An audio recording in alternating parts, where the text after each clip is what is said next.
I'm ballin', I'll run it up. The only thing that they running is out of luck. Won't settle for nothing but number one. Stay true to the game, boy, you know what's up. So cold with the game, I should be in the league. They doubting the boy, I'ma make them believe. Determined to give them everything they need. Even if I've been break and bleed, man. All of my life's where I've been on a mission, man. All of my life's where I've been had a vision. I told them my dreams, but they never listened. So I had to stop wishing they had to go get it. And now that I'm up, I seen all haters plummet. And now that I'm ballin', I've been getting buckets. See me and my team, we've been causing a ruckus. Just know I'ma get it, that's the end of the discussion. Welcome back, ladies and gentlemen. That was the new intro we have here by Ricky, a talented artist who goes to UK, so feel free to support your local artist. Check him out on YouTube, Instagram.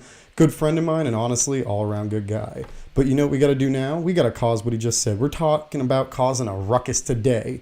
And yeah, you know, we're going with the NBA Finals because it's today to talk about what I've seen so far and what I'm taking away. So, unfortunately for these finals and for fans and as someone that loves watching the NBA, it's been hard watching these finals. It's been hard watching LeBron James specifically in the finals. The guy's looked overworked. He's playing a team that realistically is like playing the Madden 2004 with Michael Vick. It's a human cheat code. This team literally puts in any guy that's available, whether injured or not, and they still can overcome any team. I mean, let's be honest. In game one, they were only neck and neck for a little while because LeBron was able to keep him afloat and he had 51 points. Other than that, I kind of felt like personally that the Warriors were toying with them. They weren't really giving it them their all. Yeah, sure, they came off of a 7-game series against the Rockets that they won, and same thing with the Cavaliers. But realistically, I mean, you could have done a little bit more. You probably could have stopped LeBron a little bit better than you did, and the Warriors kind of kept him around and then ultimately won by 10. What happened in the second game? They won by 20. They ballooned that lead. And don't worry, we'll get to the ridiculous stuff by the refs in a little bit. But this is just showing that LeBron can't do it alone. All right? Let's just make that flat and clear. LeBron can't do it alone. And it's not helping that the referees are apparently on the side of the Golden State Warriors. I'd like to take a minute to point out that the refs at least came out to say that they screwed up the call in Game 2 where LeBron was called for an offensive foul. It was clearly the wrong call in the moment, and we all knew it. We were just waiting to hear them confirm it. But how idiotic do you have to be to make that call in the first place? You can blame the camera angles all you want, but it is obvious. That play was obvious. I mean, it doesn't take a squirrel to figure out that was a foul on Curry as opposed to on LeBron. Now, I'm not going to go into that, but what I want to point out more that isn't being highlighted is that the Cavaliers are being called for ticky-tacky fouls throughout the game, while the Warriors, they're kind of getting away with the same type of chippy style and not getting any calls called on them. I mean, it seems kind of unfair, and I hope that other NBA fans and people that are just watching the game can notice the Warriors are playing very physical basketball. And with physical basketball means you're going to foul guys. I mean, come on. Draymond Green, that guy fouls everyone at least 7 to 8 to probably 12 times a game and doesn't get half those calls made.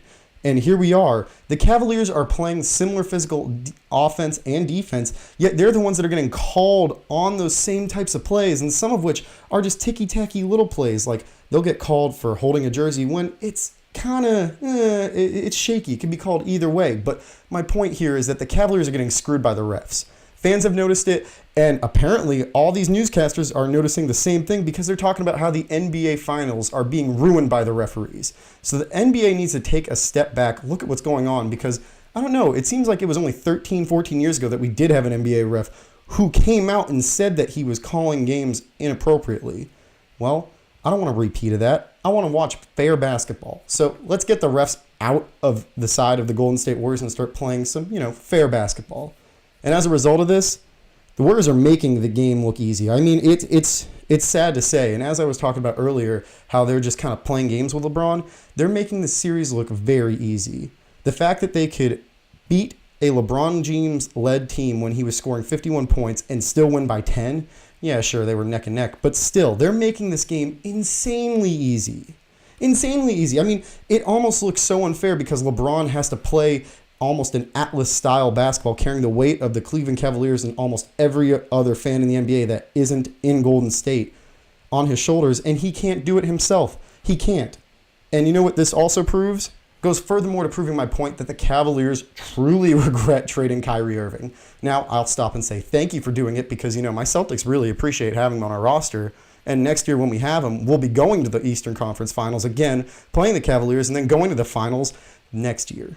But that aside, the Cleveland Cavaliers regret trading Kyrie Irving. Why is that? They need a third star. And it's very evident because you have a guy like Kevin Love scoring 22 points. You have a guy like LeBron dropping 29 in a game, and you still get blown out by 20 points.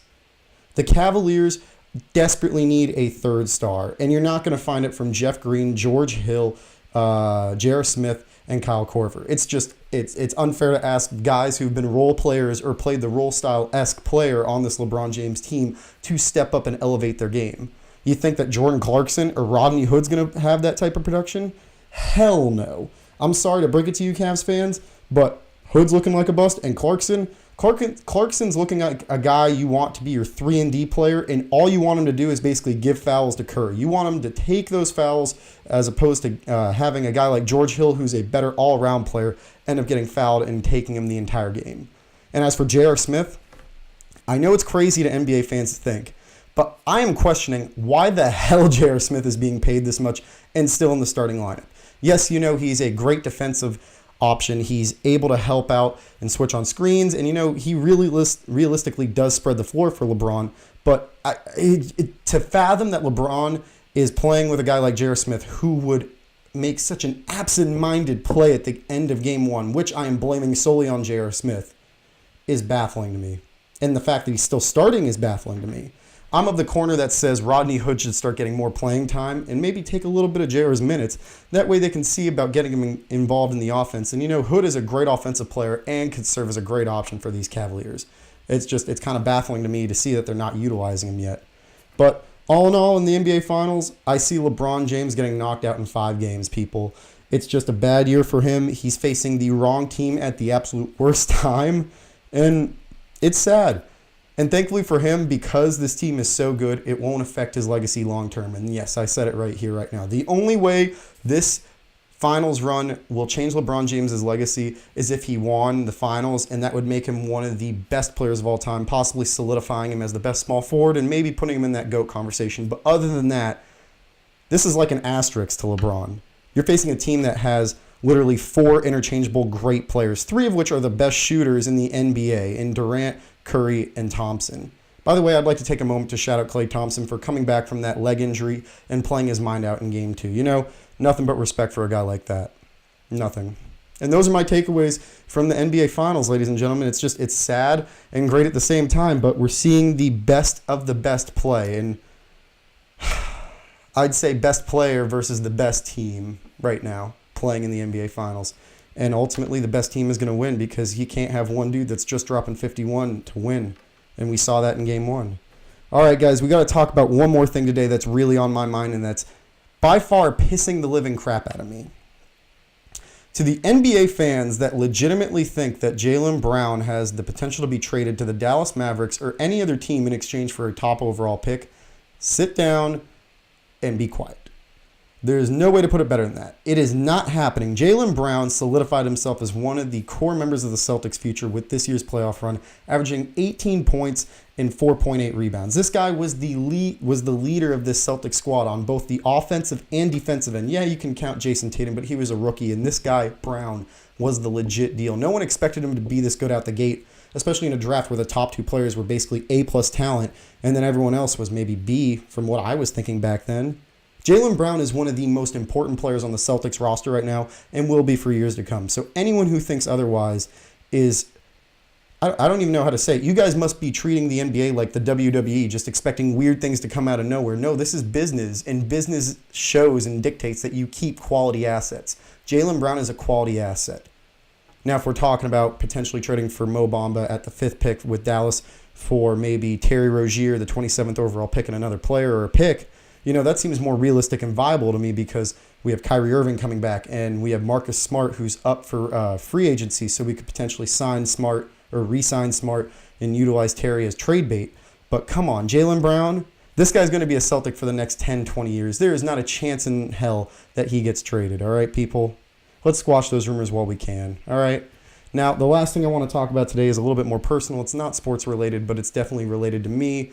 And that is, I'd like to take a moment to talk about Transylvania University. So, as many of you know, I have just graduated Transylvania University after spending 2 years there for my undergrad in business. And Transylvania University started off for me as a way to escape Los Angeles and start really exploring and learning about myself as an individual. Being in Los Angeles, in a big city, you can kind of get lost and wrapped up in what everyone else is doing as opposed to, really focusing on you and what you need to do. And going to Transy gave me the opportunity to reflect upon who I was at the time and who I wanted to be. And in my time there, I realized I wanted to be doing sports radio for the rest of my life. I want to be able to talk about the NBA, the NFL, sports, because it's something that brings people together. And at the end of every sports conversation, whether you agree or disagree, you always leave shaking hands, in my opinion, no matter what, because it's something that we all agree and it brings us all together to love and appreciate. It's not something that we have our firm opinions, such as politics or anything else, where our opinions are so firm that they separate us. Sure, as a Celtics fan, I hate any New York team fans, or I hate Laker fans. But I have nothing but respect for them as individuals, and I want nothing but the best for these people. And being at Transylvania University taught me to really appreciate, one, what I wanted to do, two, who I wanted to be, and three, made me aspire to be that person. Yeah, sure, 2 years is a really short time to figure a lot of things out in this life. And man, every day a new decision is cropping up where I have to take a moment and utilize some type of knowledge that I gained from Transy and figure out what's next or what the decision will be. And going to Lexington, Kentucky from Los Angeles was a big jump, but it was the best decision I had ever made. I have nothing but respect for the people at the institution of Transylvania. I have nothing but respect and love for the student populace, the teachers, everything that they do and they stand for. They stick by their students and they do what's right for them. I mean, I'm here bragging about this university. I think it shows it on its own how impactful it was for me. If it weren't for my advisor, specifically Adam Evans, who I want to shout out and give a big thank you for, I would not be, one, able to do what I'm doing at such a high level, motivated to do what I do at such a high level, and waking up every day I guess this could go with motivation, but I can't say it enough. I wake up every day thankful that I know what I love doing and that I'm able to get on this microphone and in front of this camera and do a recording so people like you can hear what I have to say. Whether you agree with me or disagree with me or not is irrelevant. And mind you, I love when people disagree with me more because it fuels my argument that much further. But one thing is for sure, Transylvania University was the best decision I ever made, going to, becoming an alumni of, and to grow up as an individual. And I thank every moment that I made that decision. I thank my father for helping guiding me toward that decision. I thank my family at large for accepting that I was going to leave the state of California to go to this place and really almost separate myself from them to start understanding myself more. And I couldn't say it better than that. So thank you to everyone at Transylvania University, from the students to the professors. Congratulations to the class of 2018, as I've said before. And I wish nothing but the best for everyone who's graduated this year and all their endeavors. And let's kill it, guys. This is our era. This is our year. This is the start of big things. The start of the next chapter, if you will. Let's kill it while we can. Well, guys, thank you for tuning in today. Don't forget to check out the pastourprimes.net blog, where you can catch most of my rants and my Sports Illustrated stuff. Anything you want to hear about what I have to say up there. Don't forget to check out Alexander Himes on YouTube, where you can see the full videos and shows of this. Guys, thank you again for tuning in. We'll catch you next week on The Ruckus. I'm ballin', I run it up. The only thing that they running is out of luck. Won't settle for nothing but number one. Stay true to the game, boy, you know what's up. So cold with the game, I should be in the league. They doubting the boy, I'ma make them believe. Determined to give them everything they need. Even if I've been breaking bleed, man. All of my life where I've been on a mission, man. All of my life where I've been had a vision. I told them my dreams, but they never listened. So I had to stop wishing they had to go get it. And now that I'm up, I seen all haters plummet. And now that I'm ballin', I've been getting buckets. See me and my team, we've been causing a ruckus. Just know I'ma get it, that's in the discussion.